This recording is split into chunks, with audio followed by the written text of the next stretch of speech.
Now at 6, the Jasper County Courthouse in Carthage is heavily damaged after a water pipe bursts in the attic. Plus, online learning changes the snow day strategy for some 4-state schools, and Missouri Southern hosts its annual Campus Involvement Day. The 4 states' most watched news starts now. Water everywhere. A burst pipe at the Jasper County Courthouse in Carthage shuts down offices and causes extensive damage to that historic building. This is KOAM News at 6. I'm Dow Quick. Let's go to KOAM's Anthony Saviello for the latest from the courthouse.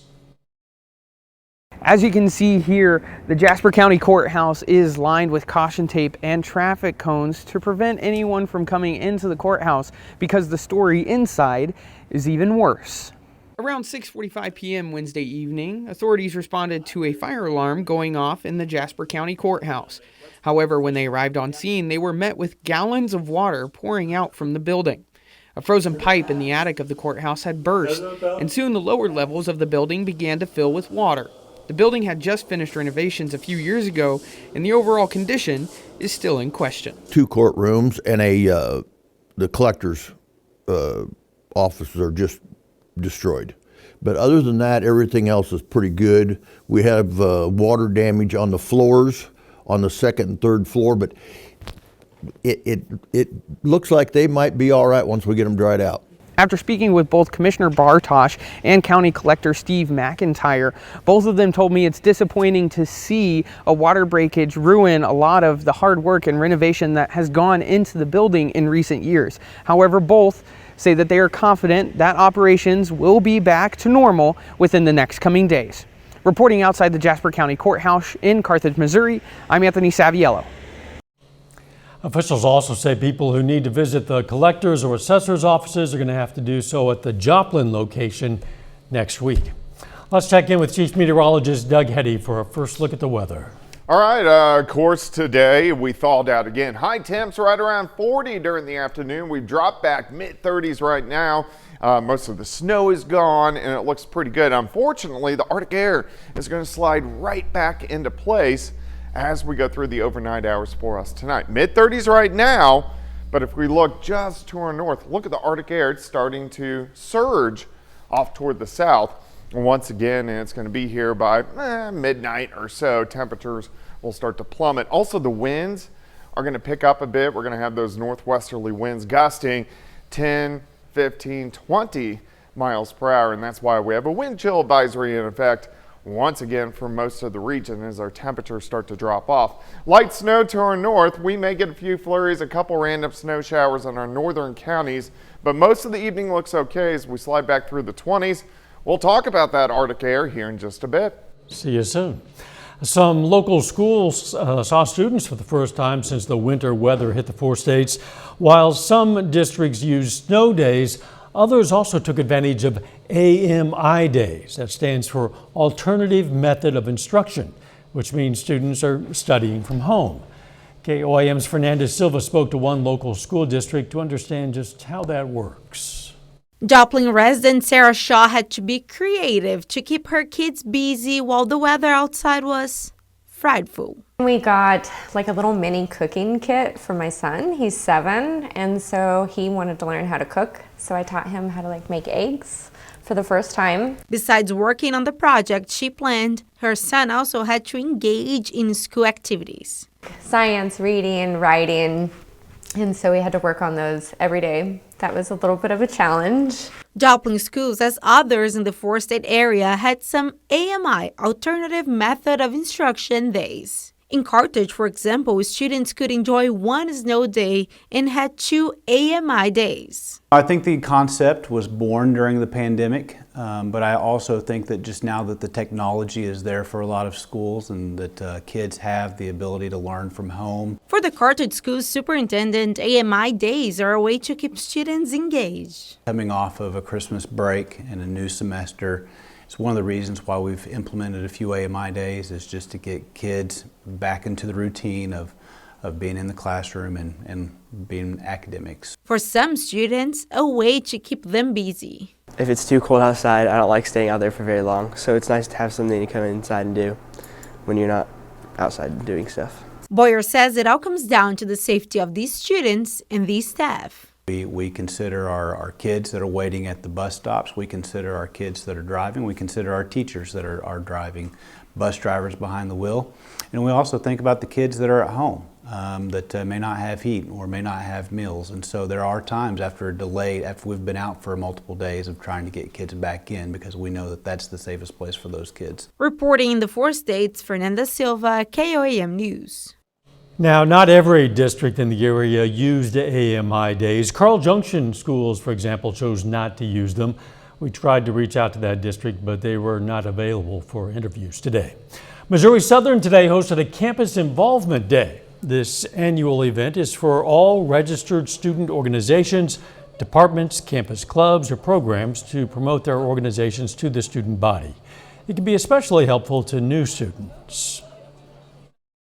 So that our students can find organizations, whether that's something that's within their major or just something fun that they want to do on campus. Being able to join an extracurricular activity and being able to meet new people and see new ideas and stuff like that just really helps you de-stress, have fun, and learn more about what's going on in your community. The Campus Activities Board will also host an escape room event on Thursday, February 1st. Mark your calendars. At the start of January, the Corporate Transparency Act went into effect, meaning small businesses must report financial records to the Financial Crimes Enforcement Network. The purpose? To help prevent money laundering. A Webb City Tax Service and the Carthage Chamber of Commerce believe a lot of local businesses aren't aware of the change. Businesses have until January 1st of 2025 to make sure records are filed. But if they miss that deadline, the consequences could be costly. There are civil penalties. It's $500 a day that you're in noncompliance. There are criminal penalties, up to 2 years imprisonment and up to a $10,000 fine. The federal government is offering webinars and other information to help business owners navigate the new rules. We're going to have more on the changes and the local impact tonight at 10. Later in sports, it's a big day for a pair of Arma High School students. John's going to have details on who will take their talents to a university in Kansas. But first, a restructuring plan at Leggett and Platt in Carthage, Missouri might cost jobs elsewhere. The city of Parsons, Kansas is warning residents about unsafe drinking water. Officials say the water system violated a drinking water standard by having high levels of haloacetic acid, which is used as a disinfectant in the water system. They say there is no immediate risk to the public, but if the high levels are consumed over a long period of time, they say it can increase the risk of cancer. The city and KDHE are investigating that issue and how to solve it. We don't yet know the local impact, but Leggett and Platt is restructuring and expects to eliminate 900 to 1,100 jobs and close at least 15 facilities across the nation. The manufacturing company headquartered in Carthage produces components for use in bedding, furniture, seating, homes, offices, airplanes, and vehicles. The company approved a restructuring plan but has not yet said what specific facilities will close. An international manufacturer of industrial batteries will set its first North American headquarters in Missouri. TAB announced today the establishment of a more than 66,000 square foot headquarters and assembly facility in Liberty, Missouri. It's going to create about 50 new jobs. The company's new location, they say, will provide proximity to its customer base and the ability to quickly distribute products throughout North and South America. Job seekers are encouraged to take part in the first State of Kansas Agency's virtual job fair of 2024. The virtual fair will highlight a host of employment opportunities across the state's 98 government agencies, with more than 700 positions available. Registration is required to participate in the event. It's going to run from 8 a.m. to 5 p.m. this coming Wednesday, January 24th. Interested job seekers can head over to KOAMnewsnow.com for more information. A little bit later, tournament time tips off again in the 4-state. John has a preview of the 4-state Classic in Frontenac tonight. Plus, more Arctic air is surging in for us tonight. Those details coming up next.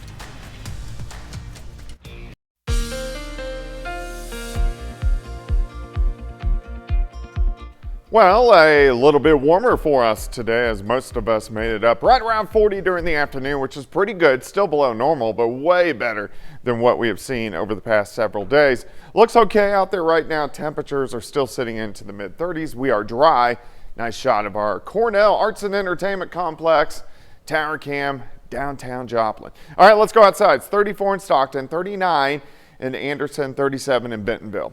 Grand Lake 36, 35, and Pittsburgh Chanute is sitting at 36 degrees. But check this out. Look at the Arctic air. It's surging south again. It's just making it into Kansas City. So the Arctic air returns again later on tonight. It's going to be here by 9 or 10 p.m. Our temperatures will start to plummet. Also, the winds will pick up. So wind chill advisory in effect for us until the noon hour on Saturday. The winds right now fairly light. But as we go through the evening hours and that cold Arctic air works in, the winds will pick up. We'll have gusts right around 30, maybe a little bit higher than that, and that's going to give us those low wind chills.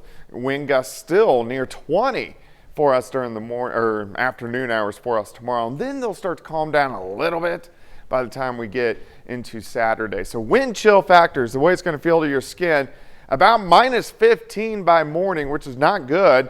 They only get to about 0 during the afternoon tomorrow, and then back down around minus 15 once again as we go into Saturday morning.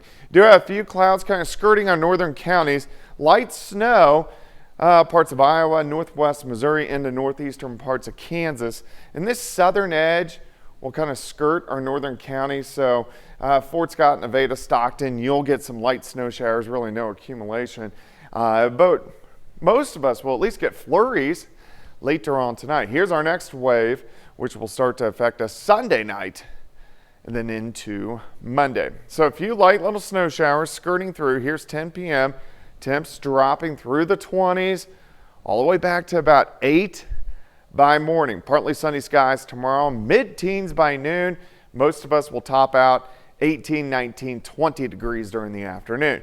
Tomorrow night we plummet again all the way down near 3, 4, 5 to start the day on Saturday, and then Saturday afternoon, smidge warmer, highs about 21 or 22 degrees during the afternoon on Saturday.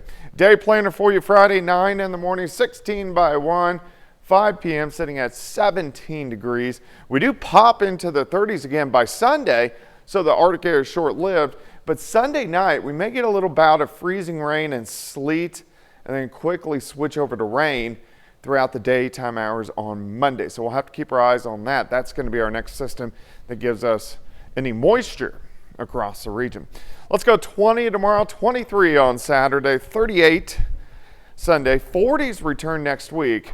We have rain chances, especially Monday, and then they go back up Wednesday, Thursday, into next Friday. So we do have those rain chances sticking around, but at least temperatures into the 40s next week instead of single digits and teens like we've seen this week. Amazing. Talk about in the 40s, and that's a 30-degree increase or more from what we've had. Thanks, Doug. Still ahead, 2 Northeast high school seniors commit to the same college, and 2 more high school basketball tournaments tip off in the 4 states. John Dales has those stories and more. It's coming up next in sports.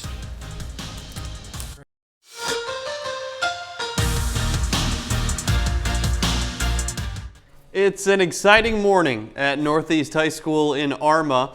2 Viking seniors signed their letters of intent to continue their academic and athletic careers at the collegiate level. But not only that, they're going to the same school.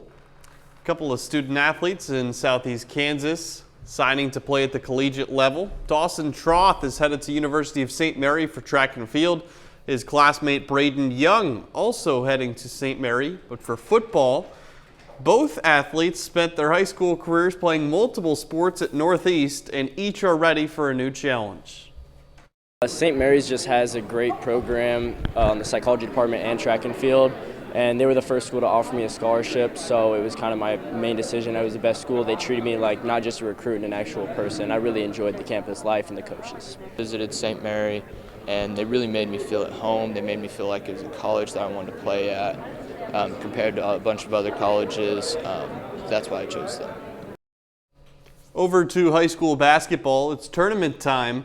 The past couple days, we've been covering the Tony DeBray Classic in Liberal. This afternoon, the Four-State Classic at Frontenac tips off.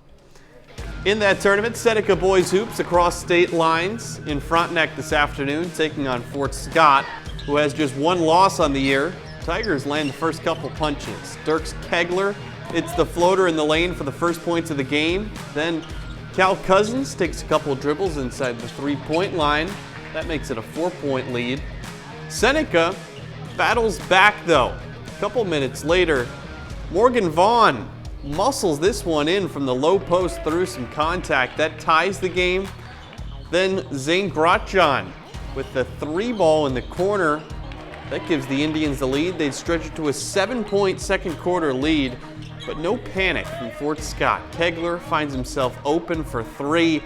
He calmly knocks that one down. The Tigers run away with it. In the second half, they win by 20, 62-42. We don't stop just at Liberal and Frontenac. At Pittsburgh High School, today also marks the beginning of the 2024 Bill Hanson Memorial Tournament, which features local teams from several areas also coming in from the Wichita, Springfield, and Kansas City areas. One of the first games of the tournament, Carthage girls hoops taking on Blue Valley Northwest. That game just went final. Carthage falls 61-29. We'll have the highlights from it tonight at 10. Carthage will play again tomorrow at 5:30 against the loser of Carl Junction and Olathe North. Speaking of that game, it's happening right now. The Lady Bulldogs haven't had the first half of the season they would have hoped. Per the Misha website, they enter today with a 5-6 record, but this tournament provides a chance to turn things around against quality competition. And we're going to have the highlights from this one at 10 as well.